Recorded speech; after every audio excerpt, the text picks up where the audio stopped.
Assalamualaikum warahmatullahi wabarakatuh. Alhamdulillahirabbil alamin. Wassalatu wassalamu ala asrafil anbiya'i wal mursalin wa ala alihi wa sahbihi ajma'in, amma ba'du. Baiklah, tujuan pembuatan video kali ini dalam rangka untuk memenuhi tugas dari dosen pengampu Ibu Lia Sukmawati dalam mata kuliah Strategi Pembelajaran Bahasa Indonesia. Baiklah, langsung saja kita menjelaskan mengenai strategi pembelajaran bahasa Indonesia. Bagian A, pengertian strategi. Kata strategi berasal dari bahasa Latin, yaitu strategia, yang diartikan sebagai seni penggunaan rencana untuk mencapai tujuan. Strategi pembelajaran dapat diartikan sebagai pola kegiatan pembelajaran yang dipilih dan digunakan guru secara kontekstual, sesuai dengan karakteristik siswa, kondisi sekolah, lingkungan sekitar, serta tujuan khusus pembelajaran yang dirumuskan. Pembicaraan mengenai strategi pembelajaran bahasa tidak terlepas dari pembicaraan mengenai pendekatan, metode, dan teknik mengajar. Mahfuz mengutip penjelasan Edward M. Anthony, yaitu sebagai berikut. Yang pertama, pendekatan pembelajaran. Istilah pendekatan dalam pembelajaran bahasa mengacu pada teori-teori tentang hakikat bahasa yang berfungsi sebagai sumber landasan atau prinsip pengajar bahasa.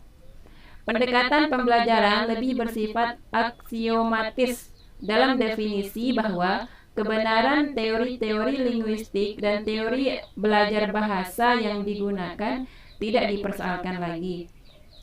Yang kedua, metode pembelajaran. Istilah metode berarti perencanaan secara menyeluruh untuk menyajikan materi pembelajaran bahasa secara teratur. Istilah ini bersifat prosedural, artinya tersusun, dalam arti suatu penerapan metode dalam pembelajaran bahasa dikerjakan dengan melalui langkah-langkah yang teratur dan secara bertahap.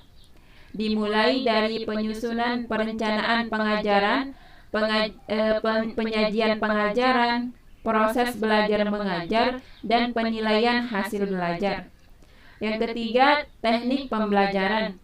Istilah teknik dalam pembelajaran mengacu pada pengertian implementasi perencanaan pengajaran di depan kelas, yaitu penyajian pembelajaran dalam kelas tertentu dalam jam dan materi tertentu pula. Teknik mengajar berupa berbagai macam cara, kegiatan, dan trik untuk menyajikan pelajaran dalam rangka mencapai tujuan pembelajaran. Selanjutnya, yang bagian B, jenis-jenis strategi pembelajaran bahasa Indonesia. Yang pertama yaitu jenis-jenisnya ya. Strategi pembelajaran langsung. Apa maksudnya? Strategi pembelajaran langsung merupakan bentuk dan pendekatan pembelajaran yang berorientasi kepada guru. Sebab dalam strategi ini, guru memegang peranan sangat dominan. Fokus utama strategi ini adalah kemampuan akademik siswa. Yang kedua, jenis-jenisnya yang kedua yaitu strategi pembelajaran cooperative learning. Strategi pembelajaran yang menekankan kepada proses kerjasama dalam suatu kelompok yang biasa terdiri dari 3-5 orang siswa untuk mempelajari suatu materi akademik yang spesifik sampai tuntas. Kerjasama dimaksudkan setiap anggota kelompok harus saling bantu karena penilaian akhir ditentukan oleh keberhasilan kelompok.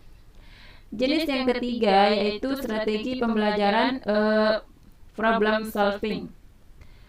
Mengajar memecahkan masalah berbeda dengan penggunaan pemecahan masalah sebagai suatu strategi pembelajaran. Mengajar memecahkan masalah adalah mengajar bagaimana siswa memecahkan suatu persoalan. Misalkan memecahkan soal-soal matematika atau lain sebagainya. Sedangkan strategi pembelajaran pemecahan masalah adalah teknik untuk membantu siswa agar memahami dan menguasai materi pembelajaran dengan menggunakan strategi pemecahan masalah. Ada beberapa ciri strategi pembelajaran dengan pemecahan masalah.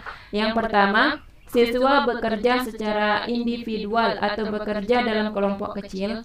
Yang kedua, pembelajaran ditekankan kepada materi pelajaran yang mendukung persoalan-persoalan untuk dipecahkan dan lebih disukai persoalan yang banyak kemungkinan cara pemecahannya. Yang ketiga, ciri yang ketiga yaitu siswa menggunakan banyak pendekatan dalam belajar. Yang terakhir, hasil dari pemecahan masalah adalah tukar pendapat di antara semua siswa. Adapun jenis-jenis yang keempat, ya, yaitu strategi mengulang. Strategi mengulang sederhana digunakan untuk sekedar membaca ulang. Namanya juga strategi mengulang, ya, untuk sekedar membaca ulang materi tertentu untuk menghafal saja. Jenis-jenis yang kelima yaitu strategi elaborasi. Strategi elaborasi adalah proses penambahan rincian sehingga informasi baru lebih bermakna. Dengan strategi elaborasi, pengkodean lebih mudah dilakukan dan lebih memberikan kepastian. Beberapa bentuk elaborasi adalah pembuatan catatan, analogi, dan PQ4R. Pembuatan catatan adalah strategi belajar. Ini kita jelaskan satu persatu, ya.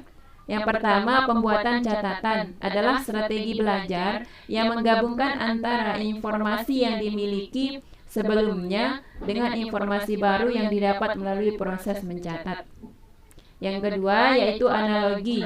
Analogi merupakan cara belajar dengan pembandingan yang dibuat untuk menunjukkan persamaan antara ciri pokok benda atau ide. Misalnya, otak kiri mirip dengan komputer yang menerima dan menyimpan informasi. Itu contoh analogi. Yang ketiga yaitu PQ4R adalah singkatan dari preview, yaitu membaca selintas, itu preview, question, yaitu bertanya, dan 4R, yang namanya juga 4R berarti 4R, read, reflect, reset, sama review. Atau membaca, merefleksi, menanyakan pada diri sendiri dan mengulang secara menyeluruh. Strategi PQ4R merupakan strategi belajar elaborasi yang terbukti efektif dalam membantu siswa menghafal informasi yang telah dibaca. Baiklah, cuma itu penjelasan dari saya. Semoga bermanfaat khususnya untuk saya pribadi dan umumnya untuk siapa saja yang menonton video ini dan membacanya. Jangan lupa di komen, like, and subscribe sebanyak-banyaknya. Wassalamualaikum warahmatullahi wabarakatuh.